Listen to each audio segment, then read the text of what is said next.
Welcome to another very, very special event. I think this is one of the most special events for us. There are two reasons to it actually. One is, we've sort of been finally able to, do a topic which naturally came out from one of the community conversations that was happening on one of the WhatsApp groups. So the topic is very special, but I want to start with the second one, right away. This is the first time we are collaborating with another fellow community, which is C3 Universe. And we have Deepak and Priyanka who lead that community also here. And this is a joint initiative where, Communityhood and C3 have sort of collaborated for this event as a sample, but I'm already sort of seeing a lot of excitement between all the people involved, not just us but also some of the volunteers. We had a very, very fun pre-event catch up already, and I think this is just the beginning. And we felt that the kind of topic that we chose today also reflects the ethos of this collaboration. I'll very quickly tell you about the topic, and then I would love to have my co-host to sort of also give a little bit of introduction. So the topic for today is, how can brands and communities collaborate with each other? I think this has been sort of in minds of like almost every community builder, whether it is an independent community initiative or single creator running their community, or let's say a brand community builder. I think everyone looks for partnerships. Everyone looks for different brands who can add value to their communities. And even from the brand side, there is a lot of interest on, how can we create our own community, or how can we partner with existing communities, in our niche. So without further ado, let me introduce Deepak. Hey Deepak, thank you so much for agreeing to do this. Would love to have you introduce yourself to the community. Thank you so much, Nipun. Hello everyone again. It's such a crazy coincidence that the first collaboration between two community builders, and the topic is collaboration, right? How brands and communities can collaborate together. So it's so, I'm so happy to see you all here. So many familiar faces. I'm sure this event is going to blow up, and there's going to be a ton of more collaborations that's going to continue to happen. As Nipun mentioned, I'm Deepak, founder of C3. It's a home for all the community builders where you can come over here, have your conversations, vent it out, whatever it is. It is your home. And besides that, I'm also a serial entrepreneur building a couple of other products in the same community space, Habitat.io and Scrollme.today. Great. I think, we'll split the topic today into multiple components where the first area that we wanted to sort of brainstorm on was, why are brands looking to collab, and why should communities collab with brands? So what are the benefits? Deepak, I want to start with you. You've also seen a lot of communities. What's your view on the topic, especially from a community builder point of view? A very high level comment if you can. Nipun, to answer your question, I think this is such a hot trend, and even in the last week there was this one question that was posted at me: should I be going ahead and building my own community, or should I start working with other niche communities in the space to help me with my business goals? I think lots of brands are starting to realize the benefits of community, even if they may not necessarily have the resources or the strategy to go ahead and start build a community today. They are looking to for ways to work with other established communities. And that is where a lot of independent community builders who have been building niche communities are going to benefit from. And for these communities, what it means is finally they would be able to work with, I think for me, the benefit is going to be the vision that the brand that they collaborate with, they bring in, the value that they bring into the community. The first question that I want to throw in today is like, the motivation, right? Behind every act of, there has to be some sort of motivation. So let's look at the first one, the perspective of a brand.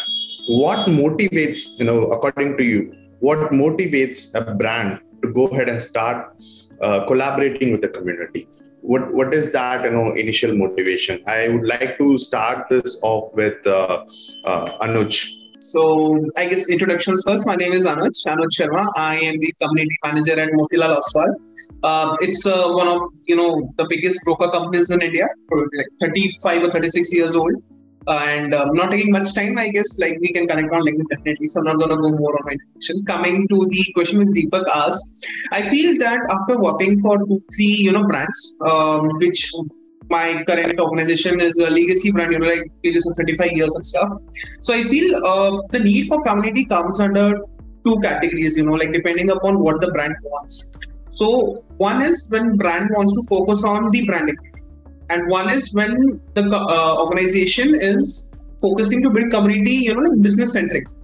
Now the business centric KPIs could be, more adoptions, acquisitions, like generating content or, engagement on social media platforms, which will eventually help them to, increase the visibility. It's like, connection between the branding and the business. So like the community which I am building, it's more like 70-30, where 70% I'm focusing on the, like engagement and the business. Then 30% is the part where the branding kicks in. So I feel brand or organization have two motivations. Either it's going to be branding marketing, solely they're going to focus on that and, spend much. Or, like it's going to be more like ROI driven and they're going to play around with the numbers. Vineet, thinking from an independent community strategy perspective, you must have worked with tons of brands out there. What do you think a brand look for when they look for a collaboration? What motivates them? The same question to you. Hi guys, I'm Vineet. I'm a community strategist and podcast host. As for the introductions, Deepak, directly answering to your questions. So suddenly brands have realized during the pandemic that there is something called community and we need to capitalize on it, because a lot of them are spending tons of money on performance marketing to acquire their customers, understanding what is going on, and at the end of it, whoever they have acquired either through paying a high price, giving a discount and other things. When I pitch community as strategy, it essentially also means that you are reducing your customer acquisition cost as well as institutionalizing a word of mouth. All right. So word of mouth is free marketing. As simple as that. So if you are able to institutionalize it, you can also, figure out a way to track the metrics and derive value out of it in the long run. So that is what the brands are looking at. And with social media coming into place, everybody has become an influencer. Whether we like it or we don't like it, that is the baseline to start with. So might as well do it as a strategy piece, actively get involved with everybody who wants to talk good, bad about the product so that they are able to build, capitalize and grow in those niches. So it's also about niching down per se for the brands. I also want to bring in Chinmay here. Chinmay, I remember in our earlier conversations, you did a bit of partnership with Garmin. Can you talk about what was the benefit? Because we're right now specifically focusing on benefits for Garmin. Why did they work with you guys? Thank you, Nipun. Hi guys, this is Chinmay and I'm a community consultant. Just for the introduction. And when we talk about Garmin, Nipun, so the very first benefit that the Garmin had was their focused target customers within a community, because it was a fitness community and Garmin is into fitness and sports watches. So they had thousands of members right at one place, which was easier for them to reach out through the community. Otherwise, they would have to spend a lot of customer acquisition costs, as you and Anuj mentioned, and also Vinny. So that was one major thing that happened to the, that was the reason for the collaboration for Garmin. Other than the product sales became easier for them. People who did not know about Garmin, they are today wearing Garmin, right? So the product evangelism happened.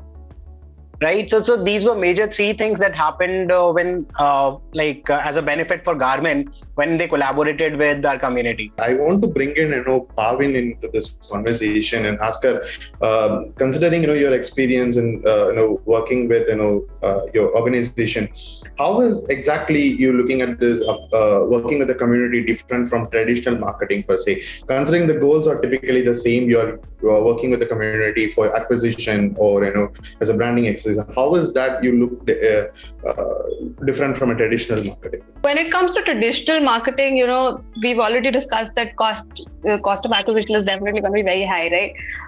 You also have to go very wide. Like Nipun mentioned, if you have those traditional channels like LinkedIn or Facebook, Instagram, the costs are just going high like anything, right? And communities right now, establishing them sort of lets you connect with them one-on-one, right? And connecting them with them one-on-one helps you get into those, deep insights of understanding what exactly your customer is looking at, rather than just assuming that you know what your customer is looking for. So this is also what we utilize at Outside. We use this approach where we don't say that, okay, now that I know I've worked with my company for 5 years, I understand what a freelancer wants. No.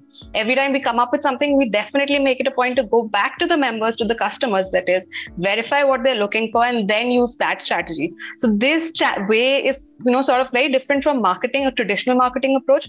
And it also lets you make sure that what you're investing in or what you're, sort of deciding on is the right approach. So I think that is how, utilizing communities in this way can be beneficial. So Chinmay, what motivates a community manager, an independent community to, start thinking and work with a brand? Deepak, there are a couple of things that I always look at when I want to collaborate with a brand. So the first motivation is that the members should get the benefit. Being a community manager and community builder, I always have to keep the users first, the members of the community first. So I always have to think in a manner how they can be benefited, right? So there comes in a brand collaboration where a brand is definitely going to earn a lot of things, but the members are going to get some unique things out of it. For example, like if a community collaborates with a brand, it would be an exclusive collaboration which is going to benefit users in terms of maybe product or a service that a brand offers.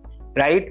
Then there would be free giveaways that a brand is going to give to attract more customers to their service or the product. Then what I always think is as we did with Garmin as well, we did an exclusive product launch.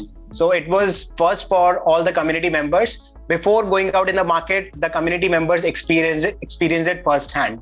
Right? So there are more things that can always happen between a collaboration with a brand when it comes to an individual community. And one major thing that always happens is the members get the exclusive discounts, right? So that is another thing I always try to bring it in, because if members are benefited, then the community is going to grow. And with that, engagement is going to come. I would love to quickly bring in Nihal, given, he had a very sort of detailed context on when this topic started. So Nihal, on the same topic, I want to shift the gears a little bit, given the interest of time. I want to start understanding from you on what is the process of collaborating between a brand and a community, whether it is independent or brand community.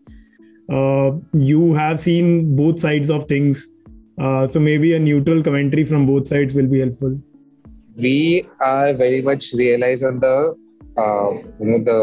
value that a community brings and the power it possesses to bring out changes, right? And a lot of times we are on the outlook of collaborating with these brands, these big names who can, because we know we can help them. But more than that, they can also help us uplift our community experience and the individual experience, right? Now, what I've seen is that the language that the brand side speaks is much different. Over there, it is more business oriented. It is more about the numbers, the money, and except a few brands which are really passionate about the people and their customers, they might not even attend to these pointers unless it's a business outcome out of it. which are custom acquisition, sales, marketing, etc., etc. Now, when it came to now I'm going to consider both brands, right? Brands which care about their customers or brands who care about their businesses. When they start that, hey, a community is actually a spot where your loyal customers are already there or your potential loyal customers are there, then that will really help you stay and put your message forward that you're already putting efforts into, but with a better conversion ratio. In a similar way, when I go to a brand and we say, okay, hey, this your business goal we see is about maybe marketing, or you want to build a bit more loyalty, or you want to, get better customer acquisition cost is very high for you guys. You want to lower it. All of these answers actually can be answered by community, and here's how you do it. So I think explaining brands in a language which they understand becomes very crucial, and that is something we as community managers need to do. Vishnu, I was actually going to, invite you only, given, you've also done, I think Unlu, we recently spoke with Vipul as well. I think you guys have done phenomenally well in collaborating with different brands for your community. Would love to hear your thoughts on the part of, the approach of doing the collab. Like, what is the secret recipe of Unlu? Right. I think, I was listening to Nehal, and I must say that, the value that we call, in my words, I call it moment. You have to create a moment for both brand and the community itself. When you create a moment for brand, it can be, 1,000 people talking about the brand on social media platforms, telling the users about what they got from the brand. And for the community members, the moment can be what they got from the brand. Maybe it can be, let's say, a voucher, a discount, or, a goodie or some membership. So when you create these moments, automatically your metrics also become powerful because there is, a large number to show. Coming to the recipe of how we are collaborating with different brands, I think we keep it very simple. We are very transparent about what we have in store for the brand, and we tell them what our strengths can do for the brand. And that's how brands get interested or excited about, collaborating with us. For example, Meta is working on this initiative called 1 Minute Music Program, wherein they want creators across the country, across the globe, to create 1 minute music videos. We have creators who are learning music from us, and we have, many of them. So we proposed Meta that we can give you the pool of people who can create these music videos for you.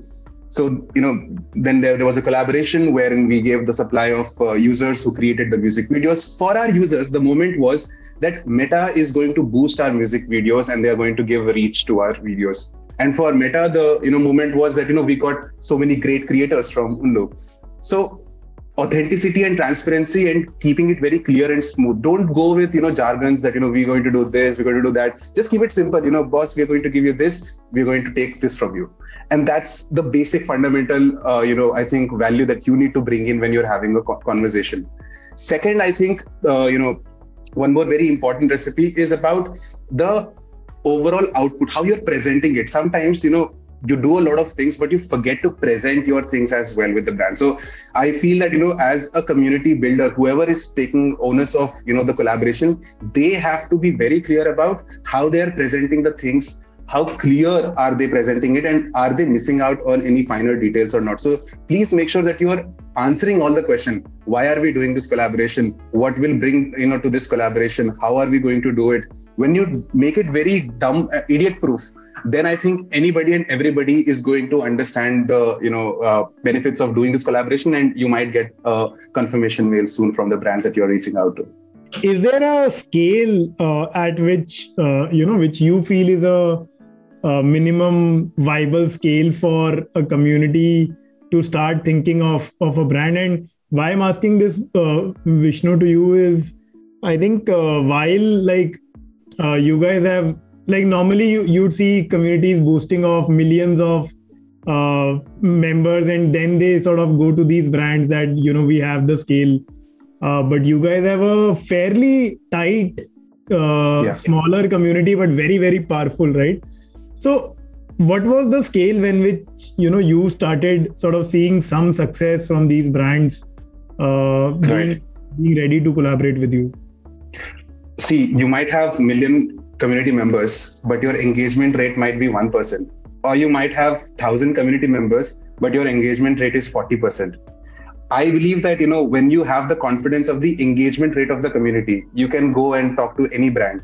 You can probably go and talk to the CEO of Tesla and tell them that, we are going to collaborate with you and we have these many members. So for us, it was always about the quality of engagement that we keep within our brand and how many, moments can we give to our community, how many such initiatives can we foster our community with. So, we have two pools of communities. One is the writing community. One is the music community. In our music community, we have singers and lyricists. In our writing community, we have audio story writers, screenwriters, and we have authors. Now, our overall chunk of writing and music community might be, very low for any brand to collaborate with us. That, the numbers might not be that great.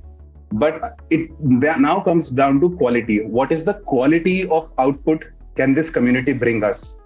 And that's where, the point that I said, the presentation is very important of what all your community members can come up with, and then, being very clear about the transaction. So, scale, I think, is around engagement and not about the number of members that you have. It's about, how strong and powerful you think your community is and how quick.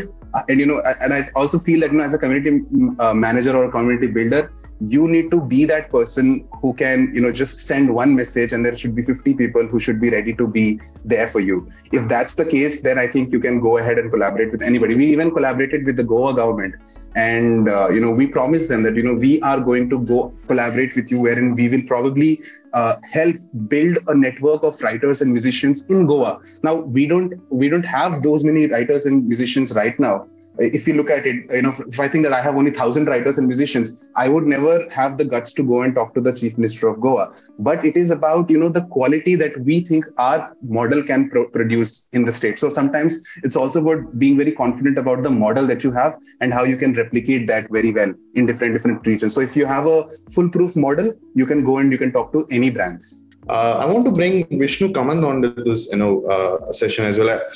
So I want to ask, from the perspective of a brand, when you start to, look for communities to collaborate with, how do you go about the vetting process? How do you go about evaluating these communities and whom to work with? My name is Vishnu. I do events for Bain & Company, and I'm kind of a mediator between the brands and the communities, and probably help brands run successful events with the help of communities. So I can kind of share my thoughts about both the ends and what brands are looking for.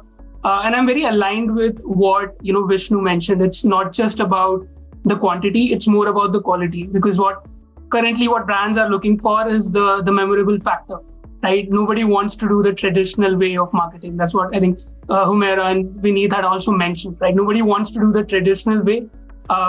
And with the metaverse and with this, the virtual world, people have suddenly started realizing what potential communities can bring in.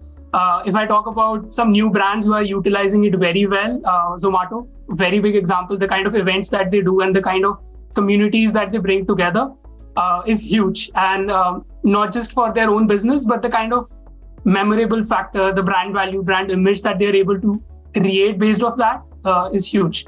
And the kind of investment and the ease through which they are able to reach more people also makes it easy. So that's what a lot of brands are looking for from community. It's not just their reach, but also the kind of engagement, right? And how easy can that community make marketing or events or traction easy for brands?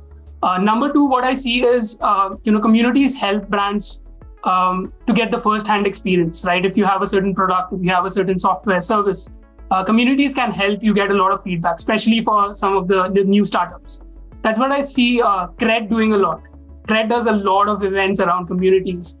Even if you look at a smaller podcast that Kunal is running, Cred Curious, it's focused towards community, and their entire idea of the product is to create a niche product for communities, right? And they build upon FOMO. They create a factor of FOMO around communities and then build that. And it's not just new, it's peaked up now. But if you look at traditional brands like, Royal Enfield, I've had opportunity of working with them. And what Royal Enfield has done with the biker community is huge, right? Biker community is not that big, but they've stuck with it, and they've tried to build a very loyal pool, and right now it's giving them a lot of rewards. Same as with Sephora. Sephora has been able to build a very big community, and that's what Nykaa is trying to do now, to kind of build communities and have these pop-ups which help them with marketing, with feedback collection, with their reach. And I think those are some of the things that brand look for. It's not always whether you have reach in millions. It's more about, like Vishnu mentioned, engagement, and also how differently can that community be used. And I see Anuj raised his hand over here. Anuj, get on board. Yeah. So adding on to the current discussion, I guess we have heard the perspective of how brand looks out for the community, like how to collaborate, which community should we reach out. So I've been on the other side of the panel as well, like being a community manager reaching out to brands. So I have a few pointers which I wanted to share, which could be very useful. So Vishnu talked about, like you deciding whether your community is about quantity or quality. Now I want to assume that you have both. But how to reach out to a brand in a proper way? The Vishnu I'm talking about, like both Vishnu Chaudhary and Vishnu Kamath. So people who are confused, we have two Vishnus here. So I'm going to give an example of one brand I work with. I won't take the name here. So eventually they wanted more people to be onboarded on their education platform. So it's a tech company. They have their own services, but it's a new technology. So they have their own education platform where people can learn for free and eventually download the software and tool, and then do a hands-on and get on work. So when I wanted to reach out to them, for collaboration, the best thing was to do research, and I found out that for some specific duration of time, like for the initial 3 months, they were looking for quantity. How did I figure out? They're sponsoring every tech meetup, they're sponsoring every hackathon, they are organizing multiple city meetups, online, offline. So this is the clear signs that they want to go for quantity, like promotion, and they want their community name to be everywhere. But suddenly after 3 to 4 months, they declined these activities, and it became more specific that we trained 200 students or developers in this technology in collaboration with this government. Now this gives signs that they are focusing more on qualitative approach. So if you look at from this point, you can have both the things on a palette. That if you want a qualitative approach, we have this. Our community can help you in this. And these are some, like if you have a community of 1,000, these 400 members could be a part of a target audience, which will help us to reach out like more 800 people or 1,200. And if you want to go for quantitative, we have our entire 1,000, which can reach out to 10,000. So this thing could, help, and you can give example of each of the campaigns. So like for quantitative, it could be you did a social media campaign where you got like 500 or 1,000 mentions on a specific hashtag.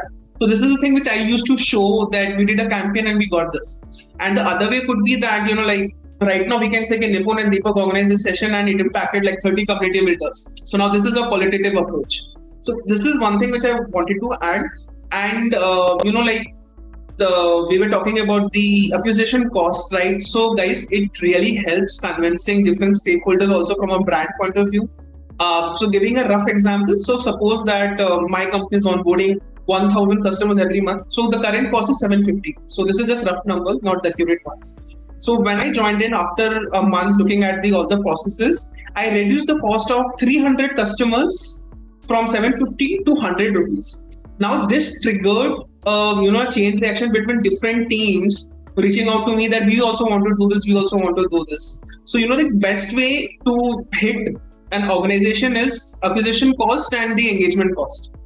This is proven from both the ends. This is the only points that I wanted to add. What do you think, is the challenge to the collaboration today, right? And, and how do you think the future is going to be addressed?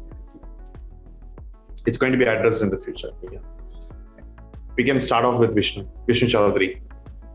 Yeah, I think the number one challenge that a lot of communities face is consistency, of course. Are you going to successfully do it for 1 day, 2 days, 15 days, 20 days, 30 days? What's the number we're looking at, right? And if you can be consistent enough, I think you're solving one of the biggest problems. Number two is I did mention in my conversation that you, even if you're not ready, go, but you need to have a basic idea of what you are trying to do with the collaboration. If you go half prepared, then it gets lost in translations only. Like you don't end up knowing why the brand refused to talk to you after a point of time. So please make sure that there is constant follow-up from your end as well, with clarity of what are the next action items. So whenever you're doing any collaboration, please make sure that you are ending up being the person who's saying, okay, we will, for the next steps, we're going to do these things. If those next action items are clear, then the brand will be approaching you for those follow-ups. And I think the third major challenge that collaborators face is the role. What is the role that we are going to do? What is our input? So you need to be very sure about what you can expect from the other party, and also make sure that the other party knows what to expect from you. So if you maintain that, then the collaboration lasts for a longer period of time. And I guess finally, it's about what did we get out of this and how we can do it again. So if you're able to convince the party that this was a successful outcome, then I think you're going to get more opportunities to work with them. And that depends on you, how you're defining the success. Sometimes it's the numbers that you get, sometimes it's the quality that you get. So you need to be very clear and cautious about how your pitch is going to be. Is it the quality that I'm going to go with, or is it the quantity that I generated? So if you are pitching that, I think that will also be helpful. So yeah, just concluding thought, I want to leave you guys, and maybe Deepak, you can comment as well. I want to leave you guys with one thought. When a new city is planned or a new area in a city is planned, there are different sort of micro communities that get created in that area, right?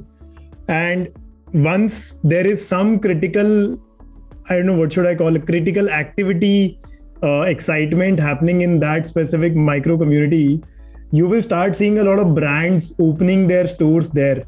Right now, that is exactly how it works in the online world. People gather together in some place, which generally a very sort of thoughtful community builder would have built. And there is always room for the community builder to find brands who their customers, who their members want to find a way to use their services, because those services are relevant in context to the activity and the micro community that you have already created. So the key here is to identify those brands and tell those brands in the right way that, hey, why are you the right brand for us and why we are the right community for you. And I think everything else that we just discussed today was very helpful in that. And my sense is, look, I've said it again, like I've said it earlier as well, there is a lot of verticalization happening already for everything.